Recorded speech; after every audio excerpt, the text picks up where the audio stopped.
ఆడది అబల కాదు సబల. భార్య వైద్యవి. ఇలా రకరకాల అవతారాలను తనదైన శైలిలో చక్కగా పోషించుతూ అందరికీ అమ్మగా అక్కగా అత్తగా ఆలిగా అంతా అమ్మమయం.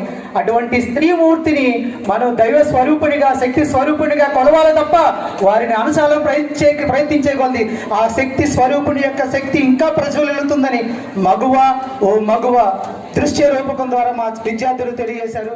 వెరీ గుడ్ అమ్మ, వెరీ గుడ్.